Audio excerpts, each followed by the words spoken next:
On the day my alpha mate, Lucien, got engaged to Skyla, the real daughter of my alpha father, the grand hall of the Bloodmoon Pack shimmered with golden lights. The air was thick with the sweetness of champagne and flowers.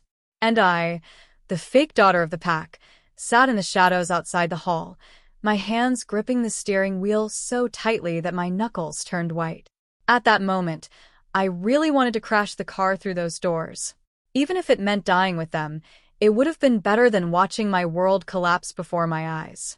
"Paige, calm down," I whispered to myself and to my wolf, but my heart kept pounding, aching so violently it felt as if it might tear apart my chest. "Let's go to hell together." I raised my head, glaring through my tears. Just as I was about to slam down the gas pedal, my phone rang. It was the pack doctor. I answered, my voice splintering into hysteria. "What?" "Paige, you're pregnant. Welcome to Bibliophile Princess channel. Don't forget to like and subscribe."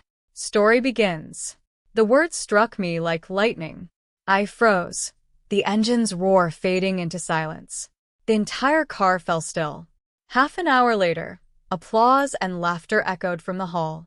Through the windshield, I saw Lucien under the dazzling lights, tall, breathtaking in his black suit, his blue eyes gleaming like a Greek god's. And beside him stood Skyla, glowing with beauty and grace in a gold-threaded gown, the same one I once secretly picked for myself. My brothers, Cashin and Jackson, surrounded her, smiling with warmth and pride. They had already forgotten me, forgotten the girl who bled, trained, and shift countless times for the Bloodmoon Pack. Tears blurred my vision. I cried uncontrollably, barely able to breathe. Why? Why her, when I was the one who'd always been there for them? Why her, when I was his fated mate? My trembling fingers clutched the steering wheel tighter. Through the fog of tears, I saw Lucien suddenly glance my way, as if he could feel my pain through our mate bond. His gaze locked on my car. For one heart-stopping second, I couldn't breathe. He started walking toward me. 1 step, 2 steps, each one making my pulse race faster. I wanted him to find me. I wanted to tell him that I was carrying his child. But fear crept in. What if he turned away, like he always did? What if he looked at me with that same cold indifference, as if I were nothing but a mistake? Just as he was about to reach me, Skyla reached out and took his arm. "Lucien, dance with me?" He turned back to her, smiling softly. That smile shattered what little hope I had left. In that instant, I understood. No one cared about the fake alpha's daughter. No one cared about the life growing inside me. I wiped away my tears and started the engine. The car turned around, heading north into the dark night. The wind cut against my face, sharp and cold, carrying the scent of blood. And so, as everyone wished, the fake daughter of the alpha of the Bloodmoon Pack vanished from their world. I drove north without looking back. The boundary stones of the pack faded behind me, swallowed by the snow. When the car later crossed the icy plains, a dull pain gripped my belly, perhaps my baby's way of protesting the unknown. Months passed. In the frozen north, I became a rogue. That night, under the full moon, I was hunted by a pack of rogues. They caught my scent, the scent of my old pack, and of the unborn alpha heir inside me. Their howls tore through the darkness. I ran with everything I had, leaving a trail of blood on the snow, until I stumbled into a forest I didn't recognize. The territory of the Obsidian Pack, known for its ruthlessness and cruelty. Before I could shift, their border warriors tackled me to the ground, claws digging into my throat. I could barely breathe. "Let her go." A deep, commanding voice cut through the night. A man stepped out of the shadows, green eyes gleaming under the moonlight. He was tall, powerful, his presence unmistakably alpha. Alpha Xevious. One of the warriors bowed his head. I knew that name. Xevious, the alpha of the Obsidian Pack, the youngest and strongest alpha in the north. He crouched beside me, his voice low and steady. "You're pregnant." I nodded weakly. His brows furrowed. Without hesitation, he scooped me into his arms. "Call the pack doctor." Now. Pain and fear swallowed me whole. Darkness followed. When I woke again, the air was thick with the scent of herbs. I was lying in a strange bed. Xevious stood by the window, staring out at the blizzard. "You're lucky," he said quietly. "A minute later, and you and that baby wouldn't have made it. Against all odds, I gave birth to a daughter, Hope. She became the only light in my darkened world. After that, I never went back. No one ever knew that the fake daughter of the Bloodmoon Pack still lived. For years later, the next time I saw Jackson was at the entrance of my daughter's kindergarten.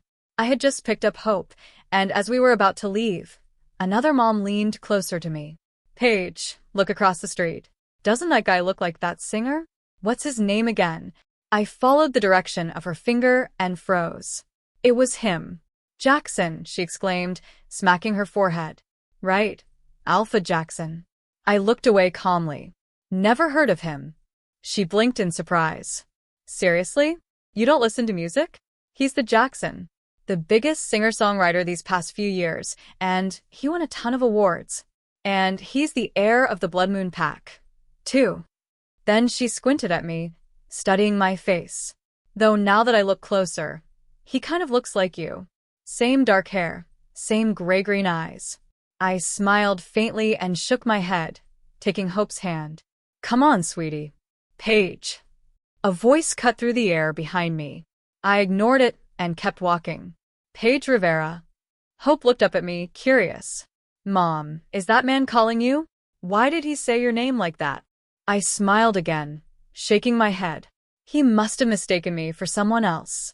But when I reached the parking lot and pulled the car door open, a hand suddenly grabbed my arm. I whirled around. He was there, breathless. "Paige, you're alive." His words, sharp and cutting as ever, still carried that same disbelief.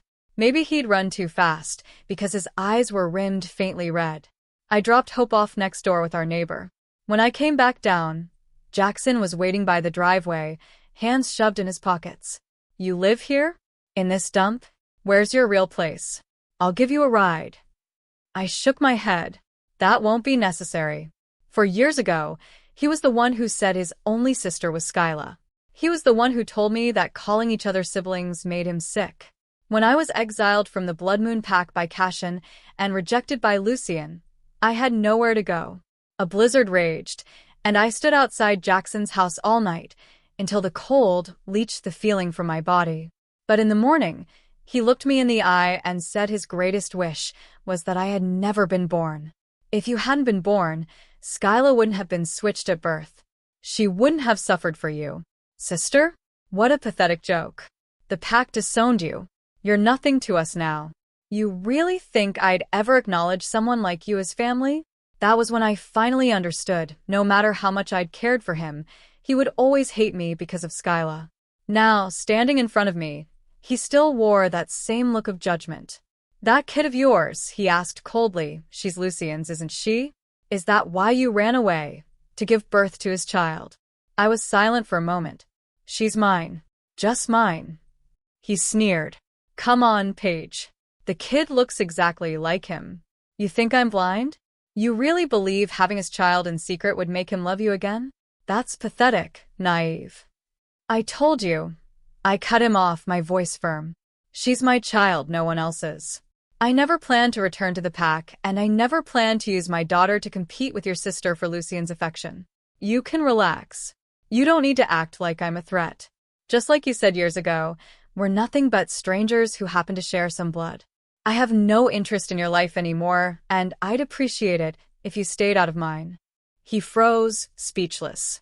"If that's all," I said softly, turning away, "you should leave." "Wait." His hand shot out again, gripping my wrist. His lips parted, then closed. You? I frowned. "What? Why did you leave back then?" His voice cracked slightly. I looked at him quietly. "You were the Alpha's pampered daughter. You had everything. And you ran away over a few cruel words? What? You thought pulling a runaway with a baby stunt would solve anything? If I hadn't found you, were you really planning to live like this forever? And these past 4 years?" He hesitated. "How the hell did you even survive?" I noticed the faint redness in Jackson's eyes again, probably from anger, I assumed. He must have been shocked that I was still alive. My existence alone was a threat to Skyla's perfect little life. How did I survive? Someone else gave their life for mine. But that wasn't something he needed to know. The old Paige, Rivera never had to lift a finger. She was like a delicate vine that only knew how to cling and depend on others. But the woman before him now, Paige Forrester, had hardened. She no longer cried, begged, or relied on anyone. Seeing me stay silent, Jackson grew impatient. What's wrong with you? You used to talk nonstop, and now you're pulling a tragic heroine act. Don't tell me that massive avalanche up north 4 years ago froze your brain or something. Seriously, hiding out in a backwater like this, guess getting buried in snow would have served you right. Just then, a neighbor walked by, waving. Evening, Miss Forrester. Haven't started dinner yet. I smiled politely. In a minute. Jackson froze, as if the name hit him like a slap. You should go, I said quietly. But he grabbed my arm again. You changed your last name? Forrester? You got married? No. Wait, whose name is that? Whose name it is doesn't concern you. I pulled free, each word deliberate and steady. My name, my life, Jackson, they have nothing to do with you anymore. He said nothing, just stood there, his expression unreadable. As a celebrity and the heir to the Bloodmoon Pack, he couldn't afford to be seen arguing in public. Later, I picked up Hope and took her home. Through the window, I saw him still standing outside, lost in thought. He'd never cared about me before. Maybe now his daze wasn't guilt, it was simply discomfort at being treated with indifference. 4 years ago, when I learned of his dream to become a singer, I had spent nearly all my connections in the werewolf realm to get him a chance on stage. Even his current agency, the one that made him famous, was the one I personally found for him. He was my little brother. He had suffered enough, and I wanted him to have a better life. But he twisted all that into manipulation, convinced I'd done it just to turn him against Skyla, to make her suffer. Mommy, Hope asked softly that night, that alpha we met today, is he family? I froze, then smiled and brushed her hair. No, sweetheart. Why would you think that? I don't know. You kinda look alike. Family. Cashin's face surfaced in my mind. I used to believe that, blood or not, Cashin would always be my brother. But 4 years ago, when Skyla fell down the stairs, he carried her in his arms and glared at me with nothing but fury. Paige, you've disappointed me beyond words. From this day on, you're no longer part of the Bloodmoon Pack, and I have no sister named Paige. My only sister is Skyla. I had cried, clutching at his coat, begging him to believe that I hadn't pushed her. But he roughly shook me off and walked off without looking back. I blinked, returning to the present, and told Hope gently, that man isn't Mommy's family. She looked down, a bit disappointed. I thought, maybe you had other family besides Xevious. I smiled and tapped her nose. Having you and Xevious is more than enough for me. Her lips trembled. But Xevious is gone. I miss him. I understood her pain. But disappointment was still better than losing something you depended on, and better than being abandoned after believing you were loved. I had lived through that kind of agony once. I wouldn't let my daughter go through it again. That night, Hope came down with a fever. It hit fast and hard, a viral infection, the doctor said. She needed treatment. I stayed by her side all night without closing my eyes. By dawn, her fever finally broke, though she was weak and drowsy. I carried her home in my arms, stopping by the supermarket to grab some groceries. After paying, I reached for the bag, only for another hand to take it from mine. I froze. When I looked up, I saw Cashin's face. Brother? The words slipped out before I could stop it. Sleep deprivation had turned my mind to fog.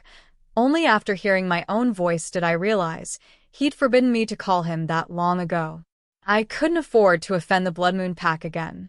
After all, years ago, to punish me for bullying Skyla, Cashin had only needed to utter one sentence, and the entire werewolf realm blacklisted me overnight. Alpha. I corrected myself quickly.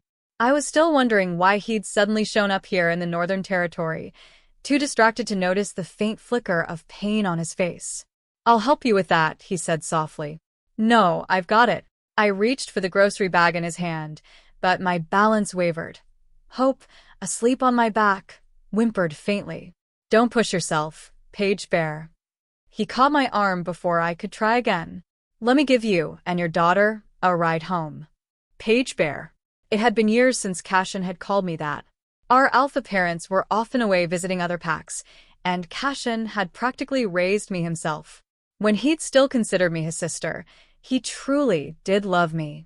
Someone once asked him if he wasn't afraid I'd cause trouble since he spoiled me so much. He'd only half smiled and said, "So what if she causes trouble? If she does, I'll clean it up for her. No matter how big it gets, I'll protect her." But then Skyla returned to the pack. At first, he still told me I would always be his sister. But whenever Skyla picked fights or threw cruel words at me, Cashin would only say, "She's been through a lot, Paige. Just let her have her way." He said we owed her.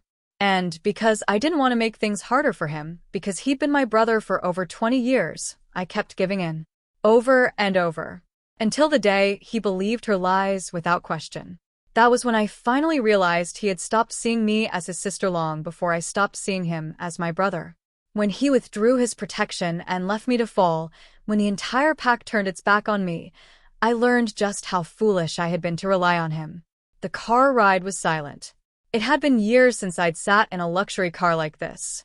I held Hope close, huddling on one side of the seat, wondering why Cashin had come. Did Jackson tell him? Was he afraid I might hurt Skyla? So he rushed here overnight to make sure? Would he punish me for giving birth to Lucien's child? Throw me into a cell beneath the pack house? I didn't know. Didn't want to know. My head throbbed, so I held Hope tighter, not noticing the way Cashin's gaze lingered on me, filled with something dangerously close to longing. Paige Bear. I looked up at him. The years had put more lines around his eyes now, visible traces of age and exhaustion. For years ago, we all thought I was dead. I know. I interrupted calmly. You can keep thinking that way.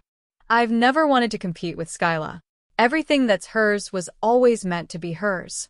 It's only right that things went back to her. You don't need to worry or send anyone to watch me. I just want to live quietly with my daughter. And you have my word. She'll never look for Lucien. I swear on my life, I'll never use my child to destroy what Skyla and Lucien have. You can rest easy. I looked at him steadily, repeating, "You can really rest easy." He froze. "I'm not." "Then what?" I asked quietly. "You're afraid I'll misuse my bloodline as the former Alpha's daughter?" "Don't worry. I won't. I've already changed my name. I'm not Paige Rivera anymore. I'm Paige Forrester." "Paige." He suddenly cut me off. His voice cracked, eyes reddening. "I'm not here to punish you. I came to bring you back to the pack." I didn't understand what Cashin was thinking. I hadn't belonged to the Bloodmoon Pack for 4 years. He was the one who'd announced it to the entire realm and personally cast me out. So why now? Why bring up the past? Did he really think I'd go back just to be Skyla's punching bag again? And why had he followed me all the way to this tiny apartment? After putting Hope to bed, I walked into the kitchen, pulled out a box of instant coffee, then hesitated. Someone like Cashin would never drink something so cheap. After a moment's thought, I handed him a bottle of water instead. His gaze fell on my right hand, and something like sorrow flickered across his face. "Your fingers, are they any better?" I looked down. My pinky and ring finger on my right hand still couldn't move. It all started after Skyla returned to the pack. One day, we were visiting one of the pack's factories together. Curious as always, she'd been discussing a mechanical prototype with one of the engineers. To prove her theory, she pressed the start button on the test machine. At that moment, my hand was resting right there. Before the accident, I had been a rising star in piano performance, famous across the entire werewolf realm. It was the one thing I had that Skyla didn't.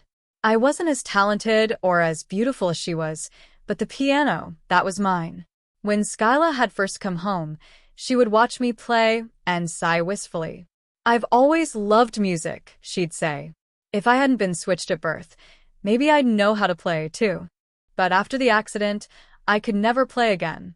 I couldn't accept it at first. I spiraled for months, crying, raging, drowning in despair. I had always suspected she did it on purpose. Maybe that was why I couldn't stop hating her for stealing the one thing that made me shine. Then she attempted suicide. And suddenly, the victim became the villain. I still remembered that day. Cashin had just come back from the Pack's infirmary after visiting Skyla. He grabbed me by the throat, his eyes blazing. You only lost the ability to play the damn piano. 2 fingers. Is that it? Did you really have to take her life over that? Even if you're useless, even if you're not my real sister, didn't I say the Pack would take care of you for life? Why did you have to do this? And Jackson, cold and detached as ever, added. If she hadn't been switched, Skyla would have been the one playing piano anyway. You're just returning what you stole. What is there to complain about? They told me my hand would never heal, that no matter how much I fought, it was hopeless.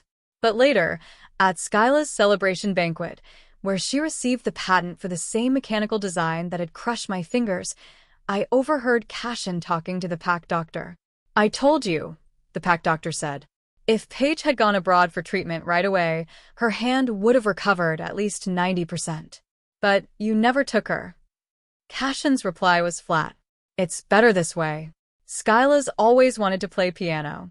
Seeing Paige unable to perform will help her feel at peace. Paige will still be taken care of by the Pack. She doesn't need a career anyway. That was the moment I realized my dream, my future, everything I had worked for had never mattered to him. It was only a tool to make Skyla feel balanced. When had I started being afraid of him? Probably that day. I heard you've been teaching music somewhere, Cashin said suddenly, pulling me back to the present. I froze, eyes widening. I just teach beginner lessons to children, I said quickly. The songs are simple. I can play them even without using my ring and pinky fingers. I have no intention of returning to the stage or doing anything that would upset Skyla. This job is just how I support my daughter. The healer said my hand's permanently damaged. I'll never play properly again.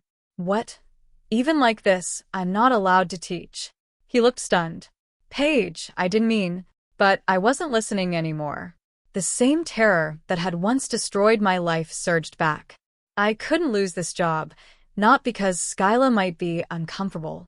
Desperate, I held up my trembling hand. See? I really can't play. The nerves are gone. Everything the Pack ever gave me, I've already paid back. If you don't believe me, go ahead. Try bending them. They won't move. I was your sister for so many years. Can't you just leave me a way to live? Can't you just leave me alone? He went pale, panic flashing across his face as he hurried toward me, hands gripping my shaking shoulders. Paige, stop. Don't be afraid. Please don't be afraid. This time, I'll protect you. I swear. But how could I not be afraid? Everything I had now, this quiet, fragile life, was something Xevious had traded his life to give me and hope. Don't, I cried, shoving him hard.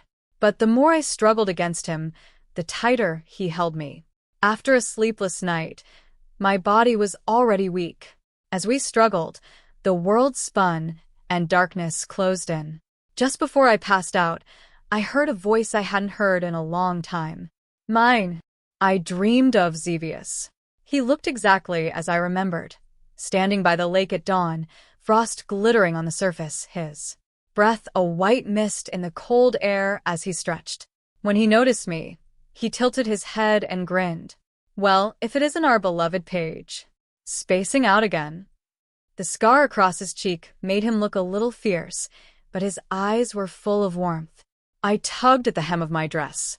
Alpha, I've run out of money. No one wants to hire a pregnant she-wolf.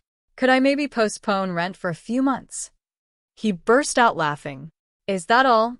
I thought you were going to tell me the world was ending. We've got plenty of empty houses in the Pack. It's about time someone brought a little life back into them. Stay as long as you want. At first, he was just my landlord, the alpha who gave a home to a disgraced she-wolf and her unborn child. Later, he became my brother. A brother nothing like Cashin. Xevious was loud, open, and endlessly kind. Beneath that rough exterior, he was more thoughtful than anyone I'd ever met. Whenever someone in the Obsidian Pack was struggling, he was always the first to help. Back then, I was fragile and anxious. He didn't have to take care of me. Yet somehow, he noticed everything like the hollow look in my eyes. the signs of depression. He did whatever he could to make me smile. Paige, look.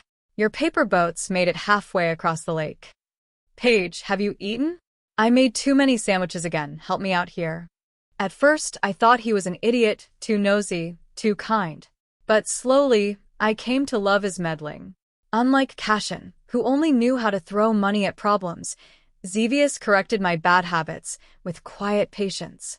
When I found my first job, he celebrated like a child, drank too much beer, and got scolded by me until he ran off covering his ears. He taught me how to stand on my own, how to trust myself, how to live for myself. Paige, he told me once, there's no kind of life you can't get through. I'd wandered into his pack as a broken stranger, but he gave me a real home. The Obsidian Pack sat deep in the northern snows, the whole territory swallowed by winter. I still remembered that day. The wind howled like beasts, and snow slashed the sky like knives. He saved me and hope from the blizzard, and then turned back. Please, Xevious, don't go. I clung to his hand, sobbing through the storm. But he only looked down at me, his eyes steady and gentle. Paige, I'm the Alpha. I can't abandon my pack when they're trapped. I'll come back. I promise. He'd always kept his promises. Except that time. He rescued a dozen pack members, but when he went back for more, he never came out again. I didn't even have a single photo with him. He'd always said his scar looked bad, refused pictures, but he'd taken so many of me and Hope instead. I didn't want to wake up. I wanted to stay with him just a little longer. But voices dragged me out of the dream. We've been searching for her for 4 years, someone snapped. And now that you've found her, you hide it from me? What's that supposed to mean? That voice was Lucien's. Then Jackson's voice, sharp and mocking. You think you have any right to see her? Lucien shot back, furious. We have a daughter. That alone gives me more rights than either of you. For years, Lucien. Did you even know that child existed? Did you ever spare a thought for either of them? Cashin's tone was ice cold. You're engaged to Skyla now. She's your future Luna.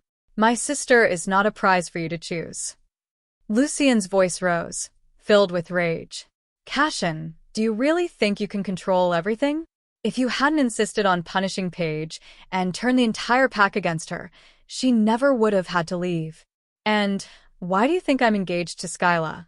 Because you and Jackson told me Paige pushed her. You made me believe she was a monster. You made me reject her. I was devastated, Cashin. You made me choose someone else. Cashin's reply was a quiet, bitter laugh. Is that what you tell yourself, Lucien? That all this happened because of us? Jackson let out a sharp, humorless laugh. Lucien, stop pretending to be the saint here. Don't tell me you didn't already lose patience with my sister back then. You expect anyone to believe you weren't falling for Skyla? She's the true-born daughter, after all. Marrying her secured your path to the Alpha inheritance, didn't it? Lucien's jaw tightened. Don't call her your sister. You abandoned her when she came to you that night. You left her standing in the snow, till morning. If you'd taken her in, she never would have left the pack in despair. So, what's with this fake brotherly guilt now? Jackson sneered, refusing to back down. At least I'm the one most qualified to stay by her side. I'm her brother, Cashin cut in coldly. I'm the one with the right. I'll be taking Paige back to the pack. She and her child have nothing to do with either of you. The hell you will, Jackson snapped. And what gives you that right? You were the one who severed ties with her yourself. I'm her blood brother. I'm the only one here who still has a real tie to her and to her child. Lucien stepped forward, fury burning in his eyes. You shameless bastard. You dare even say those words? She sacrificed her pride and begged people for favors so you could stand on stage and chase your dream. And when you made it big, who did you think first? Skyla. Did you ever once mention her name? I'm the father of her child, he added, voice trembling with anger. We're a family, Jackson. You can't change that. Enough, a nurse barked. bursting into the room. The patient needs rest. Only one immediate family member stays. Everyone else out. I'm her older brother, Cashin immediately declared. I'm her younger brother, Jackson shot back. The nurse blinked, confused. You two are both the patient's brothers? Awkward silence filled the room. I am her daughter's father, Lucien said quickly. Then you stay, the nurse said impatiently. The other two get outside. When I opened my eyes again, the world was quiet. Lucien sat beside my bed, staring at me, motionless. For years had passed. He looked older, wearier. Once upon a time, I had truly loved this man. He was my childhood sweetheart, my fated mate. 4 years ago, when my bandages came off after the accident, when Cashin and Jackson were too busy doting on Skyla, Lucien was the only one who came to visit me. The only one who didn't scold me. Paige, silly girl. What are you crying for? He'd said, pulling me into his arms. Through my tears, I asked, will you always be here for me? Always? He hesitated for a moment, then said yes. Maybe to prove it, he made me his that night. But in the middle of the night, I half awoke to the sound of his voice, soft and gentle on the phone. You have to listen to the pack, doctor, okay? If you keep scratching, your wrist will scar. And you can't keep crying every night, or your eyes will get puffy. I froze. That tenderness wasn't for me. It was for Skyla. I confronted him, screaming, asking why he was talking to her behind my back. At first, he tried to calm me down. But when I didn't stop crying, his patience snapped. Paige, the world doesn't revolve around you. Why can't you just be more like Skyla? More understanding? And besides, if she hadn't been switched, she would have been my Luna anyway. The moment the words left his mouth, his face paled. He reached out to hold me, but I shoved him away and ran. After that, we barely spoke. Maybe he had long since grown tired of me. Our quiet, decade-long love had dulled, and Skyla's arrival had thrown a stone into the calm lake of his heart, stirring something new. Later, when Skyla accused me of pushing her down the stairs, he sided with her, just like Cashin. And Jackson did. Then he rejected me. Their betrayal sealed my fate. The pack believed every word that the fake daughter, raised in luxury, had turned vicious and jealous, that I'd tried to harm the true heir. The mountain bird will never become a phoenix, they said.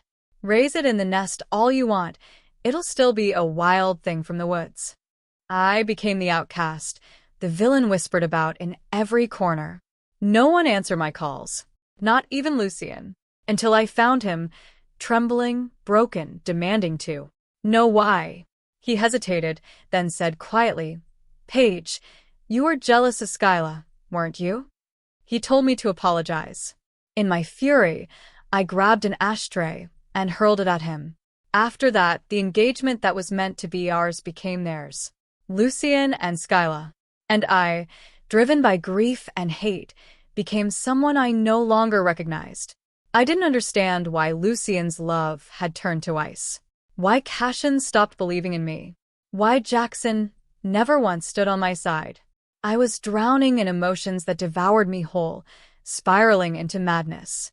That night, I nearly drove straight into the pack hall, ready to end everything and take them all W. Lucien's eyes were full of tears as he stared at me, voice trembling. Paige, don't be afraid. I'm here now. This time, I'll never leave you again. He gently took my cold hand in his. The truth came out. It was all a misunderstanding. Skyla fell on her own that day. It wasn't your fault. I was blind. I didn't see how manipulative she really was. A soft laugh escaped my lips. So that's it?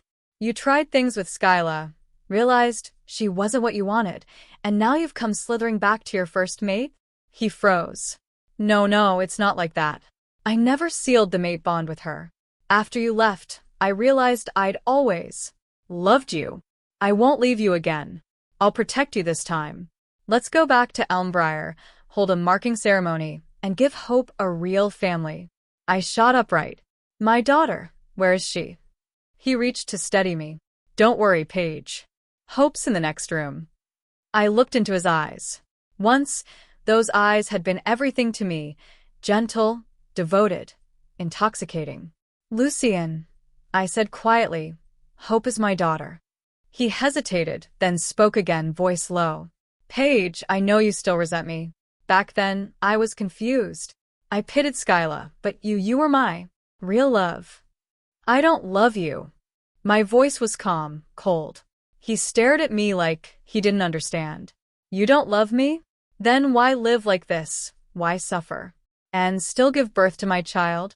Paige, stop lying to yourself. You loved me, you still do. I smiled. Where do you get that confidence, Lucien? What makes you think I can't live without you? What makes you believe I'd fall gratefully back into your arms the second you snap your fingers? After 4 years. He froze, stunned. I had my daughter because I wanted someone who shared my blood. It had nothing to do with you. In the past 4 years, I haven't thought of you once. That's impossible. He clutched my hand. I thought about you every single day. When they said you died, I refused to believe it. I searched everywhere. Paige, we were in love. We grew up together.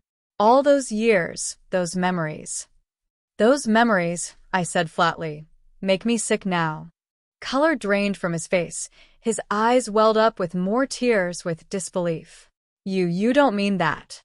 Get out. Xevious once told me, never argue with someone whose mind is already broken. Lucien stared at me, horrified. What did you just say? You're not like this. You used to dash. I smiled faintly. He was right. I used to be that Paige.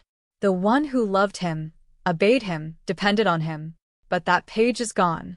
I'm Paige Forrester now. Our voices must have carried, because the door burst open. Cashin and Jackson rushed in, both looking desperate. Paige, Cashin said, come back with me. I'll protect you. Come with me, sister, Jackson pleaded. We're real family. You belong with us. Looked at the three of them quietly. Once, they had pushed me into the abyss. Now, they stood acting as though their pity was salvation. Once, I said softly, an alpha told me something. They all froze. Cashin's eyes flickered, hopeful. He told me, I continued, that I don't need anyone to depend on. That I'm a girl who can shine on her own. Cashin's face darkened instantly, because those words weren't his. So please, I said, my voice steady, unshaken. Take off your savior masks. I, Paige Forrester, don't need any of you. The days that followed, Cashin, Jackson, and Lucien all went digging into my life, especially into the man whose last name I'd taken. But Xevious's story wasn't a secret. His sacrifice had spread through the entire werewolf realm. The alpha who'd given his life to save others, the hero of the Obsidian Pack. Every year on his death anniversary, pack members from every corner of the realm gathered to light candles and whisper prayers in his name. Jackson came by my neighborhood often. I never let him in, so he'd just stand outside, leaving gifts at my door. Boxes of pastries, toys for hope, even little hand-folded paper boats covered with doodles of flowers and stars. He'd learned, somehow, that I liked folding paper boats. He called me sister now, spoke softly, never raised his voice. It would have been touching if I hadn't already stopped believing him. Cashin also came. When I refused to see him, he sent his beta and the pack elders instead, offering to move me into a bigger house or rejoin the Bloodmoon Pack, so I wouldn't have to live as a rogue. He still thought money could fix everything just as he always had. But the new me no longer accepted his kind of charity. Lucien was the hardest to shake off. He actually moved into a vacant house nearby. At first, he'd visit every day, trying to talk to Hope, claiming he just wanted to get to know his daughter. After one of my outbursts, he finally backed off, but he lingered nearby, always watching from a distance, eyes full of tears. Then came Hope's birthday. She was turning 4, and she'd been counting down for weeks. Our small rogue community was close-knit, and all the children were invited. The house was filled with balloons, laughter, and the smell of cake, until I saw the three of them walk in uninvited. Cashin, Jackson, Lucien. I didn't want to ruin the day for Hope, not with guests and neighbors around, so I said nothing and let them stay. They looked genuinely happy to be there. But their surprise didn't last long. Before the pizza even arrived, a familiar, lilting voice came from the doorway smiling. Venomous. Well, well. Am I too late for the party? Every expression in the room changed. The three men stiffened instantly. I turned and there she was. Skyla. She walked in holding a perfectly wrapped gift box, dressed head to toe in a designer Chanel suit, heels clicking sharply against the floor. Hey, you should change your shoes at the door, Little Hope said softly. If you scratch the floor, the landlord lady gets really mad. Skyla raised an eyebrow. Oh, sweetheart, I'm your mommy's sister. And these shoes cost more than your entire floor. So I'll think we'll be fine. Right, Paige? For years hadn't dulled her poison. I kept my tone even. Skyla, today is my daughter's birthday. I know, she said brightly, settling into a chair and crossing her legs. Why else would my brother, my fiancé, and my dear stepbrother all be gathered here? The room fell silent. She covered her mouth in mock surprise. Oh no. Did I say something people didn't know? Paige Forrester now, right?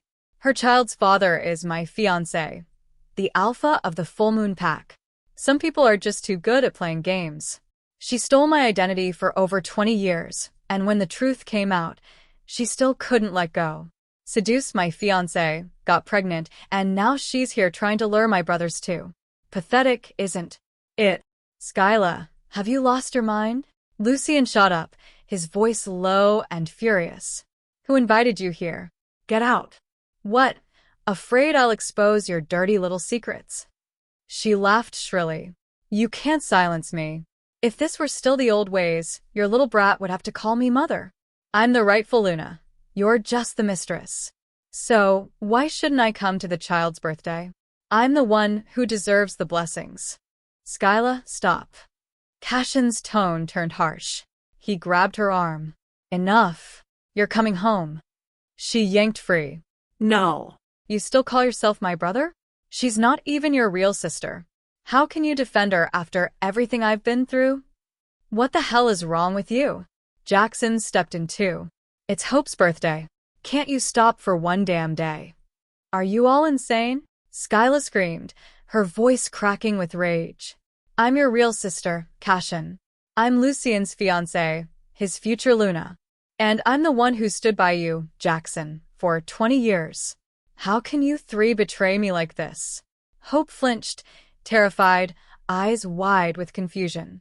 I immediately crouched down, pressed her little head to my chest, and covered her ears. Then I lifted her in my arms and carried her into the bedroom, shutting the door behind us, leaving the chaos outside to the people who had once called themselves my family. Hope, stay in the room, okay? Wait for Mommy to come back. She nodded, her little brows scrunched. Mommy, that lady's mean and ugly. I smiled faintly and stroked her hair before closing the door. When I stepped back into the living room, most of the neighbors were gone. Only Skyla and the three men remained. Her once perfect curls were coming loose, her lipstick smudged, but the hatred in her eyes burned sharp and cold. Paige, she hissed, voice shaking with fury. You think you've won, don't you? You must be so proud, keeping them wrapped around your finger, making them look for you all these years. I've never met anyone as shameless as you. A counterfeit, a parasite. What gives you the right to seduce them? Skyla, shut up. Cashin's whole body trembled. How long are you planning to keep this up? Let go of me. Skyla wrenched her arm from Lucien's grip when he tried to pull her away. Then she lunged toward Jackson, clutching at his sleeve. Jackson, after everything we've been through together, all those years of suffering, how could you betray me for her? Jackson turned his face aside, guilt shadowing his features. Skyla, you can't have everything. You told me yourself that night you were drunk. You admitted you hurt her hand on purpose so she couldn't play piano. You faked your suicide to gain pity. And later, you staged that fall just to make it look like she pushed you. You hated her for living the life that should have been yours, but she never asked for it. The switch at birth wasn't her fault.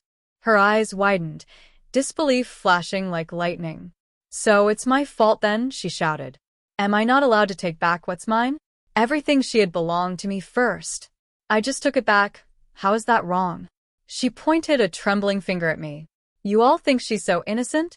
She faked her death, secretly gave birth, and now she's back pretending to be some helpless single mother just to win your pity.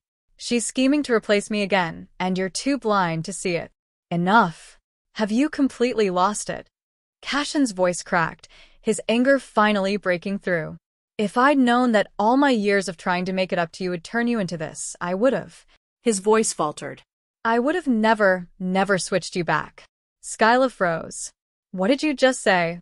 She turned to the others, her laugh breaking into a sob. You all think that too, don't you? You're just like him. Tears streamed down her face, glittering like broken glass. How could you do this to me? How could you? I stepped forward. There had been countless times in the past when I'd surrendered to her tears and let guilt and pity swallow my voice. They had always told me, Paige, she suffered so much. Let her have what was hers. But this time, as her tears fell, it wasn't me they looked at. It was her they feared. Cashin tried again, his tone careful. Paige, I'll take you and Hope home. Don't worry, I'll handle this dash. I shook my head. Then she spun toward the door, only to misstep. A sharp cry, a heavy thud. She tumbled down the stairs, and moments later, a low moan rose from below. But this time, none of them moved. They just stood there, watching me. I sighed softly. She's hurt. Go check on her. Still, no one moved. Cashin finally spoke, voice rough. Paige, I'm sorry. We didn't know she'd show up. Yeah, Jackson added quickly. We really didn't know. It's fine, I said calmly. At least everything's been said now. Lucien's face turned pale. He reached out, panicked. No, Paige. Please don't say it. But I did. I, Paige Forrester, have no alpha older brother, no alpha younger brother, no alpha fiancé. My life is peaceful, and I intend to keep it that way. I don't need your pity or your redemption. Your late apologies and misplaced love only disturb the life I've finally built for myself. The only family I have now is my daughter and my brother, Xevious. Cashin's lips trembled. But, Paige, he's gone. He'd want someone to look after you. You don't have to struggle alone. I shook my head. You're wrong. He taught me what it means to stand on my own. So no, I'm not struggling. I'm living better than I ever did. Jackson broke down in tears. But we finally found you again. And now you're leaving us? I looked toward the window, where sunlight spilled through like warm glass. Yes. This time, it's me who's leaving. I thought I had made myself clear, but the three of them still wouldn't leave. After the birthday party, they kept coming around, trying to convince me to change my mind, to return to the pack with them. Skyla really had broken her leg this time. And after causing a scene, rumors spread about Hope being a bastard child, and they quickly reached our community. I handed in my resignation and started making plans to move with Hope to another city. My boss, the principal of the institution, was reluctant to let me go.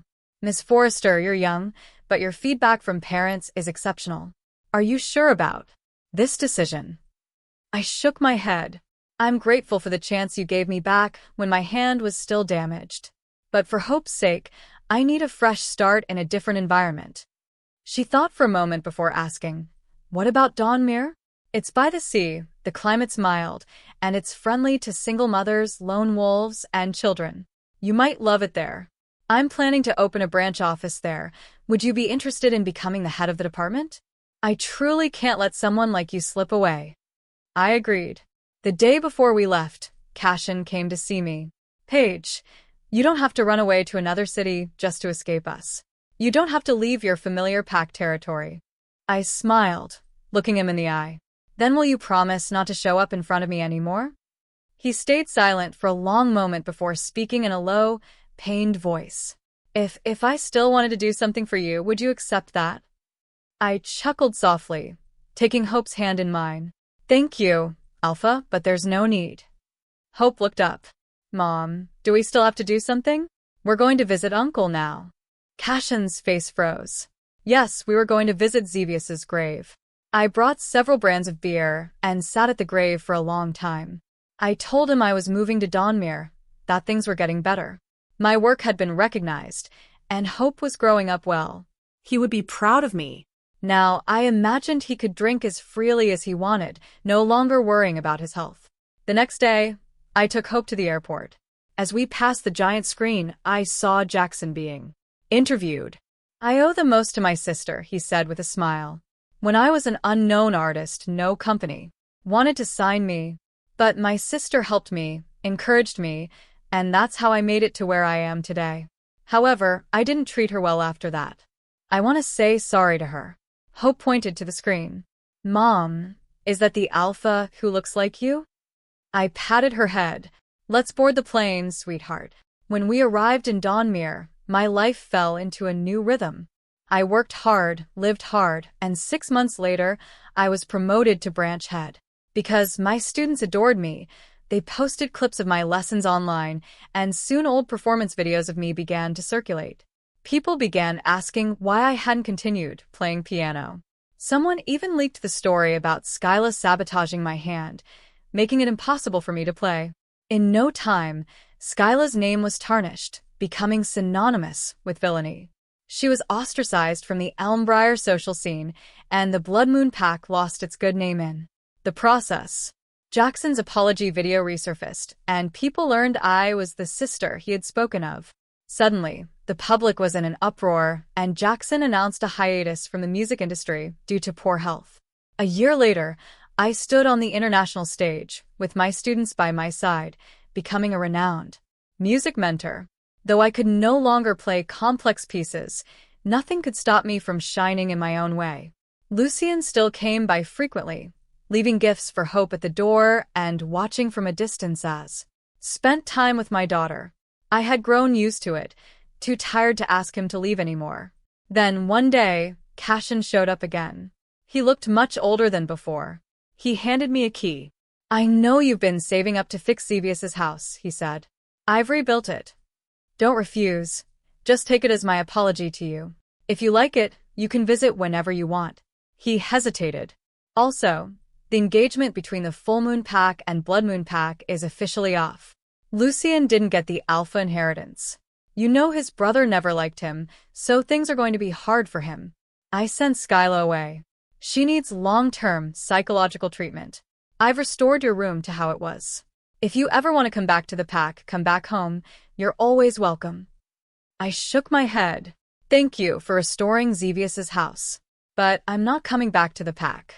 He didn't press further, only murmured, "I'll always keep your room ready for you." In the summer, I took Hope back to the Obsidian Pack and visited Xevious' house. Standing at the door, it felt like time had rolled back 5 years, to an ordinary morning, when Xevious had handed me a folded paper boat under the lemon tree outside. "Try it, Paige. If you believe, it will float far." I smiled softly. And now I had truly come far. I scooped Hope up into my arms and gently pushed open the door. "Xevious, I'm back." No one answered me. I walked to the garden behind the pack house, where the lake outside had completely frozen over. Staring at the ice, an ache tightened in my chest. Ever since the avalanche, I hadn't seen him again. At night, when Hope's gentle breathing rose and fell against my arms, I couldn't help but remember his deep voice, his warmth, the way he made me feel safe. But I couldn't afford to be weak. I was a mother. I had to stay strong for my daughter. So I buried that longing deep inside, pretending I'd grown used to a world without him. Then spring came. As the ice slowly melted and the lake shimmered once more, I returned to that place. The wind carried the scent of blooming flowers. In my hand was a small paper boat Hope had folded it herself, saying it was a gift for the bravest wolf. Then Xevious came to my mind. I crouched down, setting the little boat on my fingertip. My vision blurred with tears. "Xevious," I whispered, my voice barely carried by the wind. "I miss you so much." And then, a warm hand suddenly covered mine, gently pushing the paper boat into the lake. I froze, then turned around, and saw that familiar face bathed in the morning light. "Xevious?" My voice trembled. A faint smile curved his lips, those gray-green eyes still as captivating as ever. "I told you," he murmured. "No matter how far I go, I'll always find my way back to you." The next second, I threw myself into his arms, my tears soaking his shoulder. He held me tightly and whispered against my ear, "I'm home, Paige." The end. Don't forget to subscribe for more videos. Comment down below what you'd like to see next. See you in the next one.